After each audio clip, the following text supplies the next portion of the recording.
First lecture. તો આ પહેલું લેક્ચર જે છે તમારા 11th નું એડવાન્સ માટેનું. તો આપણે ગુજરાત બોર્ડમાં તમે કોમ્પ્લેક્સ નંબર નામનું ચેપ્ટર ભણી ગયા છો.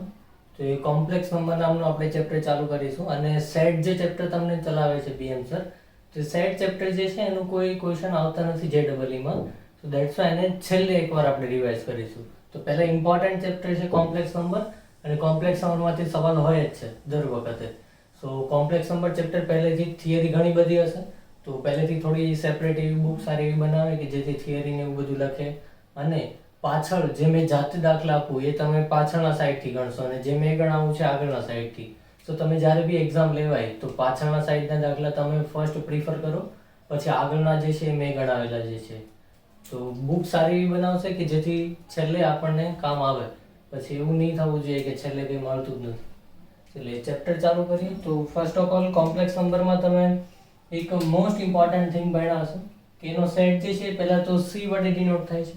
આ બધી વાત તમને ગુજરાત બોર્ડમાં કરી દીધી છે કે એ ડિનોટેડ બાય C છે. C બધો આખો સેટ જે છે આયોટાના જેટલા બી છે આ બધા એને કવર કરે છે. કારણ કે અપ ટુ 10th તમે જે કંઈ ભણ્યા હતા એ બધું રિયલ વિશે ને એવું ભણ્યા હતા. હવે કોઈનો સ્ક્વેર બરાબર અગર -1 લખીએ છીએ, ફોર એક્ઝામ્પલ x² = -1, તો આપણે એ ટાઈમ એવું કહેતા હતા કે અંડર રૂટ ને એવું પોસિબલ નથી. તો હવેના કેસમાં એવું જોવાનું છે કે આપણે કે આ એ નવો સેટ ડિફાઇન કરવાની જરૂરત છે. એ શું કામ પડી કે આ અંડર રૂટ ને એવું ડિફાઇન નહીં થતું હતું નેગેટિવ નંબરના, તો એના માટે આ નવો સેટ ડિફાઇન કરવો પડ્યો. ચલો હવે એ નવો સેટ ડિફાઇન કરવો પડ્યો એના માટે વન મોર થિંગ, બીજી એક વસ્તુ એ છે કે તમે થ્રુ આઉટ ધી ચેપ્ટર પહેલી વાત તો તમે I² બરાબર -1 લઈને ચાલ્યા છો. તમે ચેપ્ટર જે ભણો છો એમાં તમે I² બરાબર -1 એઝ્યુમ કરો છો ને, તો આ I² બરાબર -1 ક્યાંથી આવ્યું? તમે થ્રુ આઉટ ધી ચેપ્ટર ભણ્યા તો છો ગુજરાત બોર્ડમાં, અત્યાર સુધી ચેપ્ટર પૂરું થવા આવ્યું કે I² બરાબર -1 થાય છે. બટ I² બરાબર -1 કેમ થાય છે? ક્યાંથી આવ્યું I² બરાબર -1? અને આ x પ્લસ iy, આપણે જે આ x પ્લસ iy જે છે એને આપણે શું લખીએ છીએ મોસ્ટ ઓફલી કે આ I² બરાબર -1, than after x plus iy હોય તો એને આપણે લખીએ છીએ x, y. મતલબ અગર મેં એમ કહું છું 2 + 3i, તો એને આપણે શું લખીએ છીએ 2, 3. તો 2 + 3i ને 2, 3 લખીએ છીએ. તો આ નોટેશન બી કઈ રીતે આપણે કન્વર્ટ કરી શકીએ છીએ કે 2 + 3i ને 2, 3 લખાય, x પ્લસ iy ને x, y લખાય. તો આ નોટેશન બી જે છે એના બી પ્રૂફ છે કે તમે I² બરાબર -1 શું કામ લીધું, x પ્લસ iy ને x, y કઈ રીતે લખી શકો છો. તો આનું પ્રૂફ આપણે જોઈએ. આ ફોર એક્ઝામ્પલ તમારા જનરલ નોલેજ માટે છે, બીકોઝ અત્યાર સુધી તમે એ તો ભણશો જ કે આના બરાબર આ હોય છે, આના બરાબર આ હોય છે, બટ બેસિક અન્ડરસ્ટેન્ડિંગ હોવી જરૂરી છે કે આ લીધું તો કઈ રીતે લીધું છે, I² બરાબર -1 ક્યાંથી આવ્યું છે. અત્યારે through out the chapter use તો કરીએ છીએ, પણ આપણને કોઈ આવું સવાલ પૂછે છે તો આપણને નથી ખબર પડતી. તો એનું પ્રૂફ જોઈએ પહેલા I² બરાબર -1 ક્યાંથી આવ્યું છે. તો લેટ્સ સે x અને y એક્સિસ છે, તો આપણે x એક્સિસ ને શું કહીએ છીએ રિયલ એક્સિસ. આ એક્સિસ કઈ લઈએ છીએ રિયલ લઈએ છીએ ને, અને આ કોના માટે લઈએ છીએ તો કે ઇમેજનરી એક્સિસ માટે લઈએ છીએ, ઇમેજનરી એક્સિસ. તો આ ઇમેજનરી એક્સિસ, આ રિયલ એક્સિસ. તો રિયલ એક્સિસ ઉપર આ 0, 0 હશે. હવે અગર મેં એક પ્રોડક્ટ ડિફાઇન કરું જે તમે આગળ જતા ભણશો, પછી જ્યારે બી કોલેજમાં અગર કોઈ આગળ વધશે આ મેથ્સ પાર્ટમાં તો એમાં આવશે વેક્ટર પ્રોડક્ટ, વેક્ટર સ્પેસ ને એવું બધું આવશે ભણવાનું આગળ જતા. એમાં આ બધું આવશે કે પ્રોડક્ટ કઈ રીતે ડિફાઇન થાય. તો મેં અહીંયા એક આ સેટ માટે, કોમ્પ્લેક્સ નંબર માટે જ્યારે આ પ્રૂફ કર્યું ત્યારે એક પ્રોડક્ટ ડિફાઇન કરી કે x1 * y1. આ એક પોઈન્ટ છે x1, y1, અને બીજો પોઈન્ટ છે x2, y2. એક પોઈન્ટ x1, y1 કોઈ બી હોઈ શકે, અને બીજો પોઈન્ટ x2, y2. આ બેનો પ્રોડક્ટ જે છે આ રીતે ડિફાઇન થયો x1, x2 - y1, y2, x1, y2 + y1, x2. આ રીતે આ પ્રોડક્ટ ડિફાઇન કરી દીધો પહેલા કે આપણે બે પ્રોડક્ટ, કોઈ પણ બે હશે પોઈન્ટ, એનો પ્રોડક્ટ આ રીતે આપણે પરફોર્મ કરીશું, એનો જવાબ આ આવશે. આ પ્રોડક્ટ ડિફાઇન કર્યો. આના પછી આ પ્રોડક્ટ ડિફાઇન કર્યા પછી લેટ્સ સે હું કોઈ નંબર લઉં છું આ x, y. x, y ને કઈ રીતે લખીશું તો મેં x1, y1 તરીકે લઉં છું. લેટ્સ સે x, 0 * 1, 0 plus y, 0 ઇન્ટુ 0,1. હવે આ છે શું એ જોઈએ પહેલા તો આ છે શું એના માટે આપણે પરફોર્મ કરીએ. મેં કીધું એમ હમણાં આ x1 y1 છે, આ x2 y2 છે. આ બે પોઈન્ટનો મલ્ટીપ્લાય કરીએ તો કઈ રીતે કરવાનો? ઉપર ડિફાઇન કર્યો એમ આનાથી. તો આનાથી મલ્ટીપ્લાય કરીએ અગર તો શું થાય? જો આ x1 છે એટલે x, y1 એટલે 0, x2 એટલે 1, y2 એટલે 0. તો હવે વેલ્યુ અહીંયા પુટ કરો બધી. x1 into x2 એટલે x1 into x into 1 એટલે x થઈ ગયો. પછી અહીંયા શું આવે? y1 into y2. તો y1 અને y2 તો કેવા છે? 0. તો 0 0 થઈ જશે. એટલે આ શું આવશે? આ બેનો પ્રોડક્ટનો જવાબ શું આવશે? આ પહેલો જે છે એ જવાબ શું આવશે? x, કે x into 1 minus 0 into 0 એટલે x આવશે. અને અહીંયા જોઈએ તો x1 into y2 મતલબ x y2 એટલે 0 એટલે 0 થઈ ગયો, plus y1 into x2 y1 into x2 એટલે શું થઈ ગયું? 0. તો આ 0 એટલે x, 0 થઈ ગયું. તો x into 1 એટલે x, x1 into x2 એટલે 1, y1 into y2 એટલે 0, x1 મતલબ x into y2 એટલે 0, x2 મતલબ 0 અને y1 સોરી x2 મતલબ 1 અને y1 મતલબ 0 એટલે આ 0 આવી ગયું. અલ્ટિમેટલી આ બધી વેલ્યુ જે હતી આને આની સાથે સરખાવ્યું એટલે આ ચારેય વેલ્યુ મળી ગઈ. અહીંયા પુટ કરી દીધી રાઈટ સાઈડમાં. તો રાઈટ સાઈડમાં પુટ કરી દીધા એટલે શું આવ્યું? આ બે 0 આવ્યા એટલે 0 + 0 0 થશે. અહીંયા શું આવ્યું? x - 0 એટલે x થશે. પ્લસ હવે અહીંયા જોઈએ y, 0 into 0,1. તો y, 0 into 0,1 માં જોઈએ તો આ શું થશે? y, 0 y, 0 જે છે એમાં આ x1 આ y1, આમાં 0,1 માં આ x2 આ y2. હવે આ પુટ કરીએ બધું તો કે x1 into x2 એટલે y into 0, y1 into y2 એટલે 0 into 1 એટલે 0 થઈ જશે. 0 - 0 0. પછી આ x1 into y2 y into આ x1 into y2, x1 કોણ છે? y છે, y2 કોણ છે? 1 છે. તો કે y plus y1 into x2, y1 કોણ છે? 0 છે, x2 કોણ છે? તો કે 0 છે. 0 into 0 એટલે 0 થશે. તો y plus 0 એટલે 0,y થશે. આ બંને વેલ્યુ જે અહીંયાથી જે ચાર વેલ્યુ મળી એ અહીંયા પુટ કરી રાઈટ સાઈડમાં. પહેલા આ પ્રોડક્ટ કર્યો આ પ્રમાણે, પછી આ પ્રોડક્ટ કર્યો આ પ્રમાણે. ચારે વેલ્યુ પુટ કરી દીધી રાઈટ સાઈડમાં. તો આપણને મળ્યું શું? x, 0 plus 0,y. તો આને લખાય શું? x, y, કારણ કે x કોઓર્ડિનેટનો સરવાળો હોય. બે પોઈન્ટનો સમેશન કઈ રીતે કરો કે x અને x નો સરવાળો, y અને y નો સરવાળો. તો x plus 0 તો x આવે, 0 plus y તો y આવે. તો આનો જવાબ શું મળ્યો? x, y. હવે આને આપણે લખીએ છીએ શું? આને આપણે શું લખીએ છીએ કે x plus iy લખીએ છીએ ને. x, y ને આપણે શું લખીએ છીએ? x plus iy. તો આ અહીંયાથી કઈ રીતે લખાય છે એ જોઈએ હવે.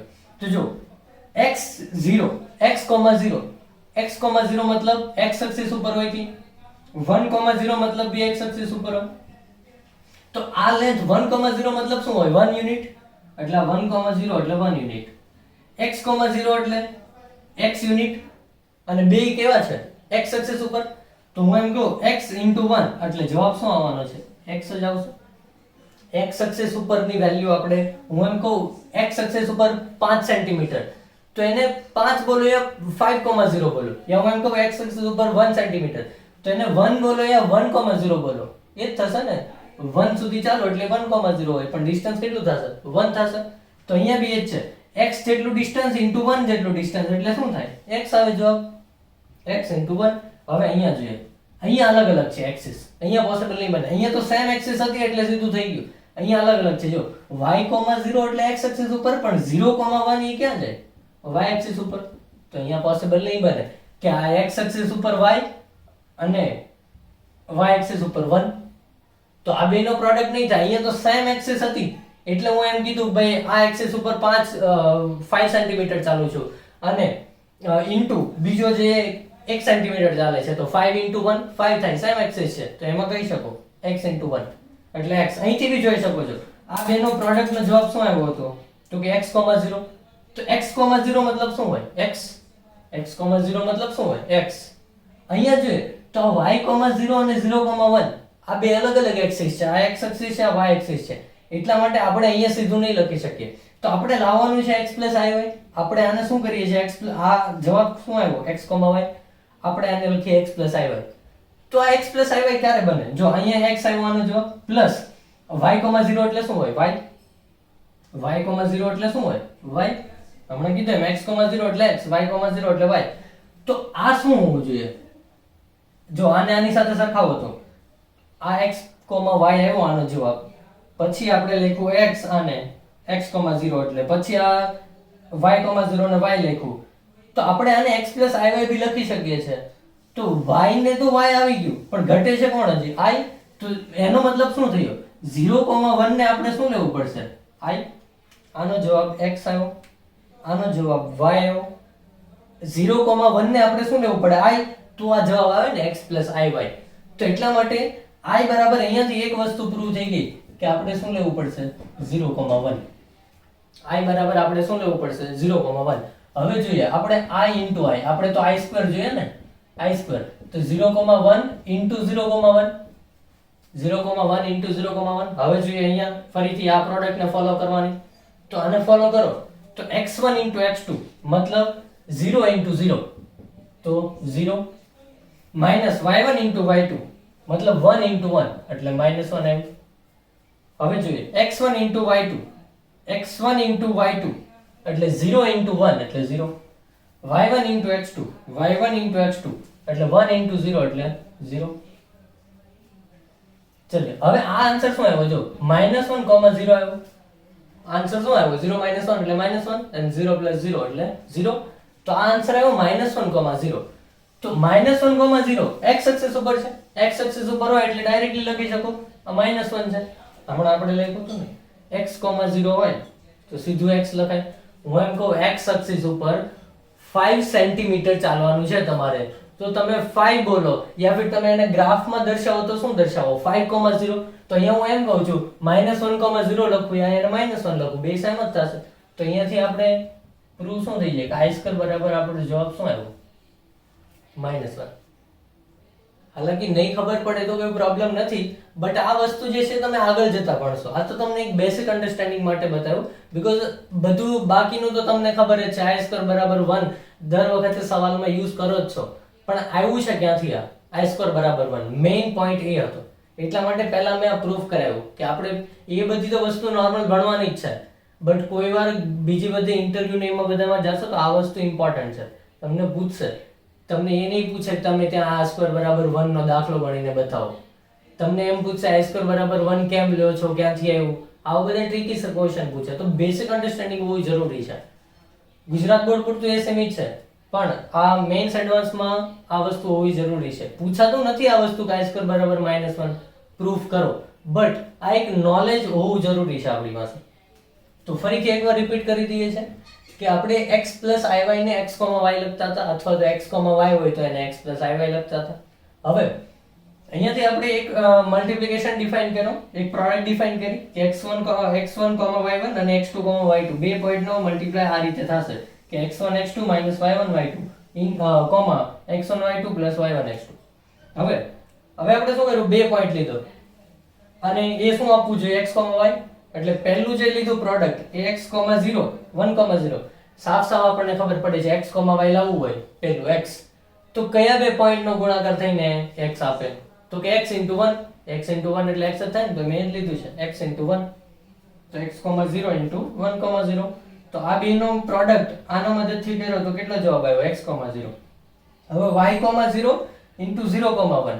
y, 0 * 0,1 આને બી આ ફોર્મ્યુલા યુઝ કર્યું, પ્રોડક્ટ યુઝ કર્યું, તો જવાબ કેટલો આવ્યો? 0,y.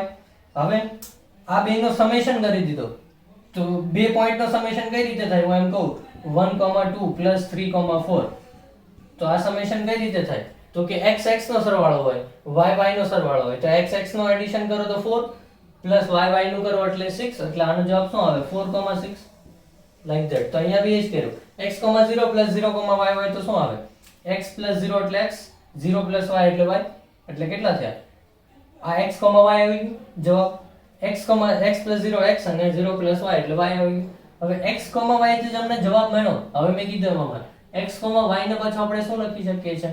x + iy. તો અહીંયા આપણે x + iy બી હવે પ્રૂવ કરવું છે. આપણે આ પ્રૂવ થઈ ગયું કે આ મલ્ટીપ્લિકેશન નો જે એડિશન છે, આ પહેલી પેર આ બીજી પેર બંનેનો એડ કરો એટલે x, y મળે છે. પણ x, y બરાબર આ થાય એવું પ્રૂવ કરવું છે આપણે અહીંયાથી. તો x, y બરાબર આ x પ્લસ iy લખાતું હોય અગર, તો એનો મતલબ શું થવો જોઈએ કે પહેલો પાર્ટ જે છે એ જવાબ શું આપતો હોય x, તો અહીંયા જો પ્રોડક્ટ લીધો x, 0 આવ્યો, x, 0 મતલબ x જ થાય. પછી આ સાઈડ જે આ સાઈડ અલગ અલગ એક્સિસ છે એટલા માટે શું કરવું પડશે કે ભાઈ આપણે તો y i જોઈએ છે, તો y, 0 એટલે y જ થઈ જાય. પણ આ 0, 1 ને શું લેવું પડે i, તો આ પોસિબલ બને x પ્લસ iy.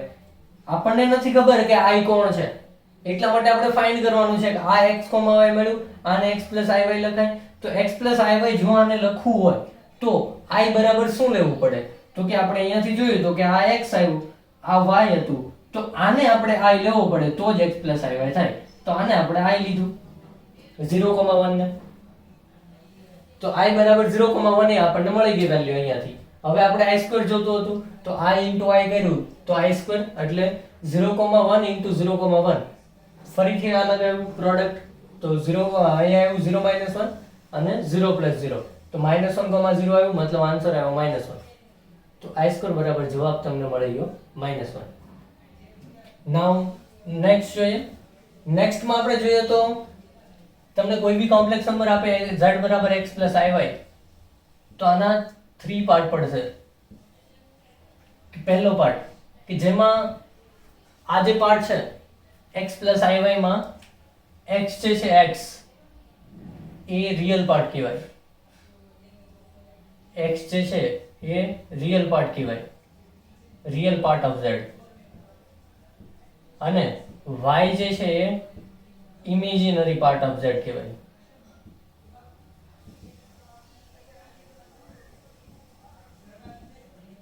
તો x real part of z કહેવાય, z નો રિયલ પાર્ટ કહેવાય, અને y જે છે એ z નો ઇમેજિનરી પાર્ટ કહેવાય. હવે હું એમ કહું x બરાબર z બરાબર 2 છે ધારો કે, તો અહીંયા કયો પાર્ટ છે ખાલી રિયલ પાર્ટ x + iy સાથે સરખાવો તો ઇમેજિનરી પાર્ટ અહીંયા છે જ નહીં, i વાળું પદ જ નથી. તો આને શું કહેવાય કે ભાઈ ઇમેજિનરી પાર્ટ છે જ નહીં, તો આ પહેલું કહેવાશે પ્યોરલી રિયલ, પ્યોરલી રિયલ. મતલબ તમને સવાલમાં જ્યારે બી એવું કે if z is the purely real number, મતલબ z અગર પ્યોરલી રિયલ છે તો એનો મતલબ શું થયો ઇમેજિનરી પાર્ટ નથી. તો તમારે z બરાબર તમારે અગર એઝ્યુમ કરવું હોય તો z બરાબર શું એઝ્યુમ કરવું પડશે x, કે ભાઈ iy વાળું પાર્ટ જ નથી, આપણને સવાલમાં કીધું છે પ્યોરલી રિયલ નંબર છે, તો z બરાબર x લખી દેવાનું, એઝ્યુમ કરવાનું. હવે બીજો પાર્ટ છે z બરાબર અગર એમ કે 2y, લેટ્સ સે z બરાબર 2y, તો z બરાબર 2y છે એનો મતલબ શું થયો અહીંયા રિયલ પાર્ટ નથી, ખાલી કયો પાર્ટ છે ઇમેજિનરી પાર્ટ છે. વન મોર થિંગ, હવે હું એમ કહું લેટ્સ સે કોઈ નંબર છે z બરાબર 2 + 3i, તો 2 + 3i નંબર જે છે તો આમાં હું એમ કહું ને રિયલ પાર્ટ, તો રિયલ પાર્ટ બરાબર 2 થાય. આમાં એમ કહું ઇમેજિનરી પાર્ટ, તો ઇમેજિનરી પાર્ટ 3 થાય. અહીંયા કોઈ 3i નહીં લખે, આ ધ્યાન રાખશે. ઇમેજિનરી પાર્ટ બોલું કે what is the imaginary part of z, તો 3 not 3i. what is the real part of z, તો 2.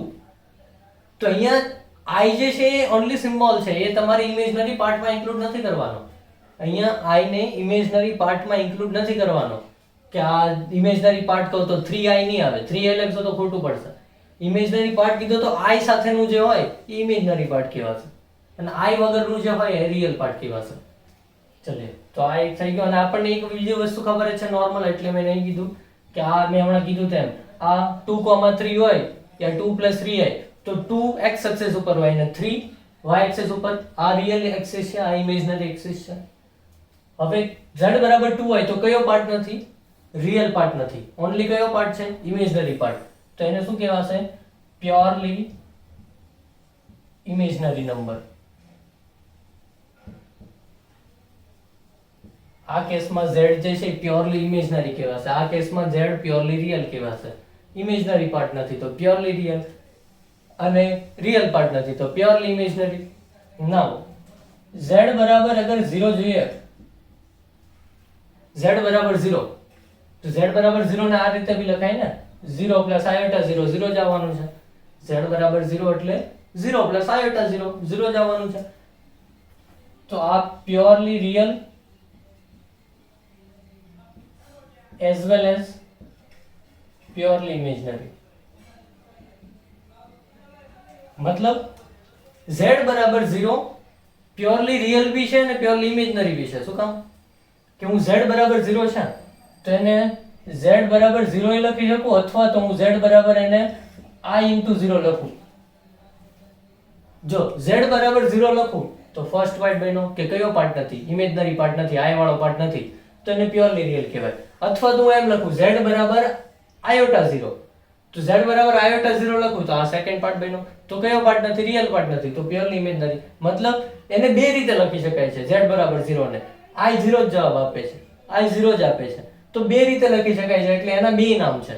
z બરાબર 0 ને પ્યોરલી રિયલ કયો તો ચાલશે, પ્યોરલી ઇમેજનરી કહેશો તો બી ચાલશે. પછી હવે આનું સમ જોઈ લઈએ કે આપણને આ પ્રૂવ થઈ ગયું i² બરાબર -1 છે. તો i² બરાબર -1 માં આવે છે i ક્યુબ કરીએ તો કેટલા થશે? i into i² એટલે -i. i² બરાબર -1. i પાવર 4 કરીએ એટલે કેટલા થશે? તો કે i² નો સ્ક્વેર થશે એટલે i² કેટલા થાય? -1 નો સ્ક્વેર એટલે 1 થશે. -1 નો સ્ક્વેર એટલે 1 થશે. તો અહીંયાથી તમારે ઇન જનરલ યાદ રાખવાનું છે. કઈ રીતે? તો એ મેં અહીંયા લખું છું કે i પાવર અગર તમને એમ કે i પાવર 4n, અહીંયા જો i પાવર 4 બરાબર 1 આવ્યું. હું i પાવર 4 ની ગમે તેટલી પાવર કરીશ, બંને બાજુ હું ધારો કે સ્ક્વેર કરી દઉં તો i પાવર 4 નો સ્ક્વેર અને અહીંયા 1 નો સ્ક્વેર. રાઈટ સાઈડ તો તમે ગમે તેટલી પાવર કરશો 1 જ રહેશે, પણ લેફ્ટ સાઈડમાં શું થતું જશે? પાવર 4 ના મલ્ટીપલમાં વધશે. 4 નો સ્ક્વેર કરો એટલે 4 into 2 થાય તો i પાવર 8. 3 પાવર કરું તો 4 into 3 થાય 12. એટલે મેં n લખી દીધું ઇન જનરલ કે 4 નો મલ્ટીપલ હોય અગર i power 4, i power 8, i power 12, મતલબ n શું છે? 1 2 3 1 2 3 n બરાબર. તો આનો જવાબ હંમેશા શું આવશે? 1. i power 4, i power 8, i power 12, i power 16. શું કામ? મેં કીધું એમ બે બાજુ સ્ક્વેર કરો, બે બાજુ 3 પાવર કરો, બે બાજુ 4 પાવર કરો, 1 જ રહેવાનું છે. એટલે બધી પાવર કવર થઈ જાય આમાં. n બરાબર મેં અહીંયા શું લખી દઈશું કે n બરાબર 1 2 અપ ટુ નેચરલ નંબર, મતલબ નેચરલ નંબર પૂર્ણાંક સંખ્યાઓ. હવે બીજું જોઈએ i પાવર 4n પ્લસ 1. તો i પાવર 4n પ્લસ 1 તો આને કઈ રીતે લખાય? i power 4n into i power 4n plus 1 ને કઈ રીતે લખાય? i power 4n into i. તો i પાવર 4n હમણાં જોયું કેટલું છે? 1. તો વધ્યું કોણ? ખાલી i. તો આ બીજું થઈ ગયું કે i પાવર 4n પ્લસ 1 નો જવાબ હંમેશા શું આવશે? i. કેમ કે અહીંયા જો ધારો કે n બરાબર 1 મૂકો તો i પાવર 5 થાય તો એ i જવાબ આવશે. i પાવર 2 મૂકો તો i પાવર 9 થાય તો એ i જવાબ આવશે. શું કામ? i પાવર 9 હોય તો i પાવર 8 into i લખાય. i પાવર 8 કેટલા છે? 1. હમણાં મેં કીધું 4 નું મલ્ટીપલ કોઈ પણ થાય એટલે 1 અને into i વધ્યું i. મતલબ તમે n અહીંયા ગમે તે મૂકશો જવાબ i આવશે. હવે i power 4n plus 3 sorry 2 તો i power 4n into i square એટલે i power 4n 1, i square એટલે -1. તો i પાવર 4n પ્લસ 2 એનો જવાબ આવ્યો કેટલો? -1. પછી i પાવર 4n પ્લસ 3 તો આનો જવાબ આવશે i power 4n into i power 3. તો i પાવર 4n તો 1 છે, i ક્યુબ હમણાં આપણે જોયું કેટલું છે? -i. તો આ ચાર જે છે પોઈન્ટ એ ખાસ ધ્યાન રાખવાના છે. યાદ નથી રાખવાના એક બી વસ્તુ, આપણને બસ આ એક વસ્તુ બેઝિક ખબર હોવી જોઈએ. આ ત્રણ i સ્ક્વેર -1 થાય, i ક્યુબ -i થાય છે, i પાવર 4 1 થાય છે એટલે ખબર પડી ગઈ. પછી તો i પાવર 4 ના બધા મલ્ટીપલ 1 માં ચાલશે. પછી i પાવર 4n પ્લસ 1 કરીશું તો i વધશે, i પાવર 4n પ્લસ 2 માં -1, i પાવર 4n પ્લસ 3 માં -i વધશે. તો થિયરી ફર્સ્ટ લેક્ચર થી બધા થોડી કમ્પ્લીટ સારી એવી રીતે જાતે કરશે એકવાર આમાંથી વાંચીને, પછી નેક્સ્ટ લેક્ચરમાં આગળ જોઈશું.